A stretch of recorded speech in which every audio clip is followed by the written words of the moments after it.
and welcome back to session 12. In any parenting and couple relationship, we can break down the roles further by describing the couple as two parents, but also two partners. Each of these roles have separate functions, and we can describe them as different subsystems. In this session, we will explore 1. How the concept of couple subsystems can help you understand the competing demands of romance and parenting. 2. How to navigate the tension between the romantic and parental relationship using a case study from our couple, Sasha and David. 3. An exercise to help you identify your romantic and parental subsystems and think about quality, not quantity approaches to your time together. In the following diagram, you can see that we have drawn out the two distinct but interconnected subsystems within our couple relationship: the romantic relationship and the parenting relationship. The size of each circle represents the amount and quality of time you spend in your romantic versus parenting relationship. You may notice that the circles for each position are drawn as equal here, with an intersecting position in the middle. In reality, these two subsystems are not equal, and at some moments in your life you will spend huge amounts of time in one, and others more time in the other. When having a new baby and becoming a family, the parental subsystem needs to become enormous. The arrow between these subsystems demonstrates that these two separate aspects of the couple relationship can have a complex impact and interaction with each other. For example, some couples work very well together as parents.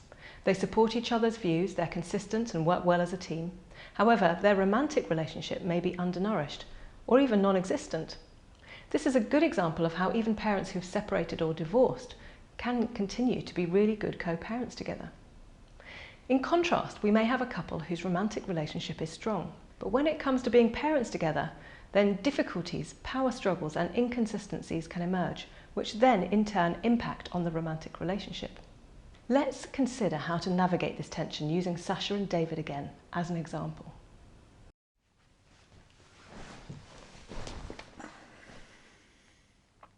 Get off. Oh, phone. Do you mind coming off your phone for 5 minutes? Yeah, we'll do in a second. I'm just messaging the babysitter.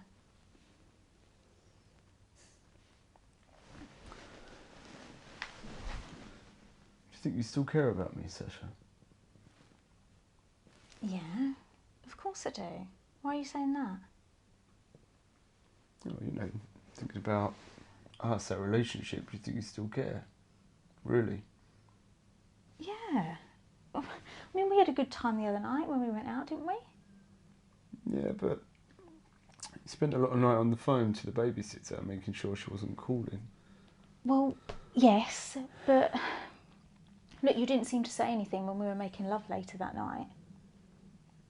Do you remember the last time we made love? It's quite a long time ago, Sasha. Well, you've been quite busy. You went out 3 times with your mates this week. I'd love to go out with my friends. Many couples say that they experienced more lasting conflict after the baby was born, and that adjusting to being parents together was much harder as a couple than as a single parent. Owning your feelings and fears, however, and tracking the origins of these problems back to yourself rather than attributing them to your partner's behaviour or personality is not easy. If you can manage to do this, it will then be possible to identify ways in which you can establish new behaviours that bring your romantic relationship back into focus. Let's now do an exercise to draw out your own version of this diagram on a large piece of paper. You can do this either alone or with your partner. Here are some questions to consider. Do you draw one of the circles as much larger than the other? How much do your circles overlap and intersect? How do your different versions of these subsystems fit together? The purpose of this exercise is to help you understand that you will both be approaching this parenting and couple journey in different ways with different ideas.